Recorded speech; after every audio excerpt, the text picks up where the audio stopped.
92 ವರ್ಷದ ಹಿರಿಯ ರಾಜಕಾರಣಿ ಮಾಜಿ ಪ್ರಧಾನಿ ಜೆಡಿಎಸ್ ವರಿಷ್ಠರಾದಂತಹ ಎಚ್.ಡಿ. ದೇವೇಗೌಡ ಅವರ ರಾಜ್ಯಸಭೆ ರಾಜಕೀಯ ಮತ್ತೆ ರಾಜ್ಯದಲ್ಲಿ ಚರ್ಚೆಗೆ ಕಾರಣ ಆಗಿದೆ. ಜೂನ್ನಲ್ಲಿ ಅವರ ರಾಜ್ಯಸಭಾ ಸದಸ್ಯರಾಗಿರುವ ಅವಧಿ ಮುಕ್ತಾಯಗೊಳ್ಳುತ್ತೆ. ಈಗ ಆಲ್ರೆಡಿ ನಾಮಿನೇಷನ್ ಅನ್ನು ಫೈಲ್ ಮಾಡೋದಕ್ಕೆ ಮುಂದಾಗಿದ್ದಾರೆ. ಮಲ್ಲಿಕಾರ್ಜುನ ಖರ್ಗೆ ಅವರು ನಾಮಿನೇಷನ್ ಅನ್ನು ಫೈಲ್ ಮಾಡಿದ್ದಾರೆ. ಆದರೆ ಬಿಜೆಪಿ ಮತ್ತು ಜೆಡಿಎಸ್ ಅಲಯನ್ಸ್ ಆದ್ಮೇಲೆ ದೇವೇಗೌಡರಿಗೆ ಟಿಕೆಟ್ ಕೊಡ್ತಾರೆ ಅಂತ ಹೇಳಲಾಗಿತ್ತು. ಆದರೆ ದೇವೇಗೌಡರ ಟಿಕೆಟ್ ಮಿಸ್ ಆಗಿದೆ. ಈಗ ಸದ್ಯಕ್ಕೆ ರಾಜಕೀಯ ಜೀವನದ ಮತ್ತೊಂದು ದೊಡ್ಡ ತಿರುವು ಎದುರಾಗುತ್ತೆ ಅನ್ನುವಂಥ ಪ್ರಶ್ನೆ ಈಗ ಸದ್ಯಕ್ಕೆ ಸಿಗ್ತಾ ಇರುವುದು. ಕರ್ನಾಟಕ ರಾಜಕೀಯದಲ್ಲಿ ಈಗ ಸದ್ದು ಮಾಡ್ತಾ ಇರುವಂತಹ ಒಂದು ದೊಡ್ಡ ಪ್ರಶ್ನೆ ಇದೇ ಆಗಿದೆ. ದೇವೇಗೌಡರಿಗೆ ಮತ್ತೆ ರಾಜ್ಯಸಭೆ ಟಿಕೆಟ್ ಯಾಕೆ ಸಿಕ್ಕಿಲ್ಲ ಅನ್ನುವಂತ ಅಂಶ.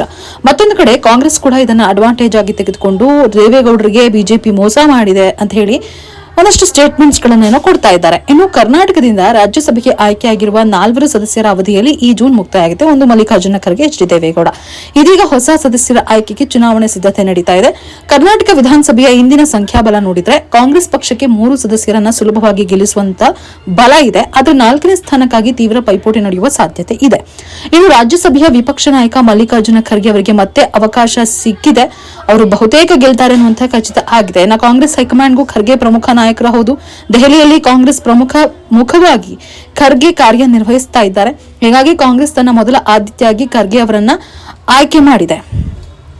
ಆದ್ರೆ ಪ್ರಶ್ನೆ ಏನು ಅಂದ್ರೆ ದೇವೇಗೌಡರ ಪರಿಸ್ಥಿತಿ ಏನು ಅಂತ ಹೇಳಿ. 2019 ಲೋಕಸಭೆ ಚುನಾವಣೆಯಲ್ಲಿ ತುಮಕೂರಿನಲ್ಲಿ ಸೋತ ಬಳಿಕ ದೇವೇಗೌಡರ ರಾಜಕೀಯ ಭವಿಷ್ಯದ ಬಗ್ಗೆ ಪ್ರಶ್ನೆಗಳು ಹುಟ್ಕೊಂಡಿದ್ವು. ಈ ಸಮಯದಲ್ಲಿ ಕಾಂಗ್ರೆಸ್ ಮತ್ತು ಜೆಡಿಎಸ್ ಮೈತ್ರಿ ಸರ್ಕಾರ ರಾಜ್ಯದಲ್ಲಿತ್ತು. ಆಗ ಕಾಂಗ್ರೆಸ್ ನಾಯಕಿ ಸೋನಿಯಾ ಗಾಂಧಿ ಅವರ ಸೂಚನೆಯ ಮೇರೆಗೆ ಕಾಂಗ್ರೆಸ್ ಶಾಸಕರು ದೇವೇಗೌಡರಿಗೆ ಬೆಂಬಲವನ್ನು ನೀಡಿದ್ರು. ಆದರೆ ಫಲವಾಗಿ ದೇವೇಗೌಡರು ರಾಜ್ಯಸಭೆಗೆ ಆಯ್ಕೆಯಾಗಿದ್ರು. ಅದು ಕೇವಲ ರಾಜಕೀಯ ಲೆಕ್ಕಾಚಾರ ಮಾತ್ರ ಅಲ್ಲ, ಹಿರಿಯ ನಾಯಕನಿಗೆ ನೀಡಿದ ಗೌರವ ಅಂತ ಕೂಡ ವಿಶ್ಲೇಷಣೆ ನಡೆದಿತ್ತು. ಆದ್ರೆ 2026 ರಾಜಕೀಯ ಪರಿಸ್ಥಿತಿ 2019 ಇವತ್ತು ಜೆಡಿಎಸ್ ಪಕ್ಷ ಬಿಜೆಪಿ ಜೊತೆ ಎನ್ಡಿಎ ಮೈತ್ರಿಕೂಟದಲ್ಲಿದೆ. ಕರ್ನಾಟಕದಲ್ಲಿ ಬಿಜೆಪಿ ಜೆಡಿಎಸ್ ಒಟ್ಟಾಗಿ ಹಲವು ಚುನಾವಣೆಗಳನ್ನು ಎದುರಿಸಿದ್ದಾರೆ. ಈ ಮೈತ್ರಿ ಕಾಂಗ್ರೆಸ್ಗೆ ದೊಡ್ಡ ರಾಜಕೀಯ ಪ್ರತಿಸ್ಪರ್ಧಿ ಕೂಡ ಹೌದು. ಇದರಿಂದ ಕಾಂಗ್ರೆಸ್ ಪಕ್ಷ ಈಗ ದೇವೇಗೌಡರಿಗೆ ಬೆಂಬಲ ನೀಡುವ ಸಾಧ್ಯತೆ ತೀರಾ ಕಡಿಮೆ. ಪ್ರಸ್ತುತ ಕರ್ನಾಟಕ ವಿಧಾನಸಭೆಯಲ್ಲಿ ಜೆಡಿಎಸ್ ಬಳಿ ಕೇವಲ 18 ಶಾಸಕರು ಇದ್ದಾರೆ.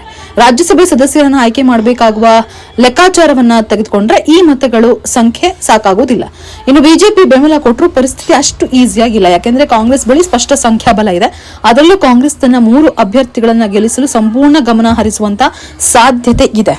ಇನ್ನು ರಾಜಕೀಯ ವಲಯದಲ್ಲಿ ಕೆಲ ವಿಶ್ಲೇಷಕರು ಹೇಳೋದೇನೆಂದ್ರೆ ದೇವೇಗೌಡರು ವಯಸ್ಸು, ಅನುಭವ ಮತ್ತು ಮಾಜಿ ಪ್ರಧಾನಿ ಸ್ಥಾನಮಾನ ಗಮನಿಸಿ ಬಿಜೆಪಿ ಒಂದು ಕಡೆ ಏನಾದ್ರೂ ಮನಸ್ಸು ಮಾಡಬಹುದು ಅನ್ನುವಂತ ಲೆಕ್ಕಾಚಾರದಲ್ಲಿ ಇದ್ರು. ಆದ್ರೆ ಈಗ ಸದ್ಯಕ್ಕೆ ಆ ಲೆಕ್ಕಾಚಾರ ತಪ್ಪೋಗಿದೆ.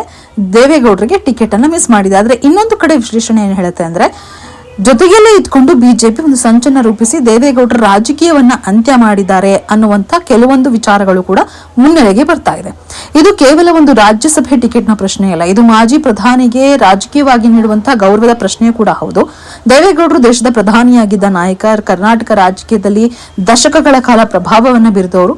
ಅದರ ಕಾರಣಕ್ಕೆ ಹಲವರು ಹಿರಿಯ ನಾಯಕರನ್ನ ರಾಜ್ಯಸಭೆಗೆ ಹೊರಗಿಡೋದು ಸರಿಯಲ್ಲ ಅಂತ ಹೇಳಿ ಅಭಿಪ್ರಾಯವನ್ನ ವ್ಯಕ್ತಪಡಿಸುತ್ತಾರೆ. ಇನ್ನೊಂದು ಕಡೆ ಜೆಡಿಎಸ್ನಲ್ಲಿ ಕುಟುಂಬ ರಾಜಕೀಯದ ಚರ್ಚೆಯೂ ಶುರುವಾಗಿದೆ. ಎಚ್.ಡಿ. ಕುಮಾರಸ್ವಾಮಿ ಈಗ ಕೇಂದ್ರ ರಾಜಕೀಯದಲ್ಲಿ ಸಕ್ರಿಯರಾಗಿದ್ದಾರೆ. ಜೆಡಿಎಸ್ ಭವಿಷ್ಯ ಈಗ ಕುಮಾರಸ್ವಾಮಿ ನೇತೃತ್ವದಲ್ಲಿ ಸಾಕ್ತಾ ಇದೆ ಅಂತ ಕೂಡ ಹೇಳಲಾಗಿದೆ. ಹೀಗಾಗಿನೇ ಪಕ್ಷ ದೇವೇಗೌಡರಿಗಿಂತ ಹೊಸ ತಲೆಮಾರಿಗೆ ಹೆಚ್ಚು ಅವಕಾಶ ನೀಡಿದೆ ಅನ್ನುವಂತ ಪ್ರಶ್ನೆಗಳು ಕೂಡ ಮುಂದೆ ಬರ್ತಾ ಇದೆ. ಇನ್ನು ಕಾಂಗ್ರೆಸ್ ನಾಯಕರು ಒಳಗೊಳಗೆ ಹೇಳೋದೇನೆಂದ್ರೆ ಜೆಡಿಎಸ್ ಈಗ ಬಿಜೆಪಿ ಮೈತ್ರಿಯಲ್ಲಿದೆ. ಹೀಗಿರುವಾಗ ನಾವ್ಯಾಕ್ ಬೆಂಬಲಿಸಬೇಕು? 2019 ಇದ್ದ ಕಾಂಗ್ರೆಸ್ ಜೆಡಿಎಸ್ ಸಂಬಂಧ ಈಗಿಲ್ಲ. ರಾಜ್ಯ ರಾಜಕೀಯದಲ್ಲಿ 2 ಪಕ್ಷಗಳು ಎದುರಾಳಿಗಳಾಗಿದ್ದಾವೆ. ಅದರಲ್ಲೂ ಲೋಕಸಭೆ ಚುನಾವಣೆಯ ನಂತರ ಕಾಂಗ್ರೆಸ್ ಮತ್ತು ಜೆಡಿಎಸ್ ನಡುವೆ ರಾಜಕೀಯ ಅಂತರ ಇನ್ನಷ್ಟು ಹೆಚ್ಚಾಗಿದೆ. ಹೀಗಾಗಿ ನಾವು ಸಪೋರ್ಟ್ ಮಾಡಲ್ಲ ಅಂತ. ಹಾಗಿದ್ರೆ ದೇವೇಗೌಡರ ರಾಜಕೀಯ ಅಂತ್ಯ ಆಗ್ತಾ ಇದೆಯಾ? ರಾಜ್ಯಸಭೆ ಟಿಕೆಟ್ ಕೈತಪ್ಪಿದ ಮೇಲೆ ಅವರ ವಯಸ್ಸನ್ನು ಆಧರಿಸಿಕೊಂಡು ಅವರ ರಾಜಕೀಯ ಅಂತ್ಯ ಆಗ್ತಾ ಇದೆಯಾ ಅನ್ನುವಂತ ಒಂದು ದೊಡ್ಡ ಪ್ರಶ್ನೆ. ಈಗ ಎಲ್ಲರ ಗಮನ ದೇವೇಗೌಡರ ಮುಂದಿನ ನಿರ್ಧಾರದ ಮೇಲಿದೆ. ಅವರು ಮತ್ತೆ ಸ್ಪರ್ಧೆಯನ್ನ ಮಾಡೋದಕ್ಕೆ ಒಂದು ಅವಕಾಶವನ್ನ ಕೇಳ್ತಾರೋ, ಬಿಜೆಪಿ ಜೆಡಿಎಸ್ ಒಟ್ಟಾಗಿ ಅಭ್ಯರ್ಥಿನ ಘೋಷಣೆ ಮಾಡಿದಾಯ್ತು ಅವರಿಗೆ ಬೆಂಬಲವನ್ನ ಸೂಚಿಸ್ತಾರೋ, ಅಥವಾ ರಾಜಕೀಯದಿಂದ ನಿಧಾನವಾಗಿ ಹಿಂದೆ ಸರಿಯುವ ಸೂಚನೆಯನ್ನ ಕೊಡ್ತಾರಾ? ಈ ಎಲ್ಲಾ ಪ್ರಶ್ನೆಗಳಿಗೂ ಮುಂದಿನ ಕೆಲವು ದಿನಗಳಲ್ಲಿ ಉತ್ತರವನ್ನ ಕೊಡ್ತಾರೆ. ಒಟ್ನಲ್ಲಿ ಹೇಳ್ಬೇಕಂದ್ರೆ ಕಾಂಗ್ರೆಸ್ ಬೆಂಬಲದಿಂದ ರಾಜ್ಯಸಭೆ ಸೇರಿದಂತಹ ದೇವೇಗೌಡರಿಗೆ ಈಗ ಅದೇ ಕಾಂಗ್ರೆಸ್ ಬೆಂಬಲ ಸಿಗೋದು ಸಾಧ್ಯತೆ ಬಹಳ ಕಡಿಮೆ ಆಗಿದೆ. ಜೆಡಿಎಸ್ ಬಳಿ ಸಾಕಷ್ಟು ಸಂಖ್ಯಾಬಲ ಇಲ್ಲ. ಬಿಜೆಪಿ ಅಂತಿಮವಾಗಿ ಆದ್ರೆ ಒಂದಂತೂ ಸತ್ಯ, ದೇವೇಗೌಡರ ರಾಜ್ಯಸಭೆ ಭವಿಷ್ಯ ಈಗ ಕರ್ನಾಟಕ ರಾಜಕೀಯದ ಹಾಟ್ ಟಾಪಿಕ್ ಆಗ್ಬಿಟ್ಟಿದೆ. ಈ ವಿಚಾರದ ಬಗ್ಗೆ ನಿಮ್ಮ ಅಭಿಪ್ರಾಯ ಏನು? ದೇವೇಗೌಡರಿಗೆ ಮತ್ತೆ ರಾಜ್ಯಸಭೆ ಅವಕಾಶವನ್ನ ನೀಡಬೇಕಿತ್ತ ಬಿಜೆಪಿ ಅಥವಾ ಬೇಡವಾ? ಇದೆಲ್ಲದರ ಬಗ್ಗೆ ಕಮೆಂಟ್ ನಲ್ಲಿ ತಿಳಿಸಿ. ವಿಡಿಯೋ ಇಷ್ಟ ಆದ್ರೆ ಲೈಕ್, ಶೇರ್ ಮಾಡಿ. ಹಾಗೆ ಚಾನೆಲ್ ಸಬ್ಸ್ಕ್ರೈಬ್ ಮಾಡೋದನ್ನ ಮರಿಬೇಡಿ.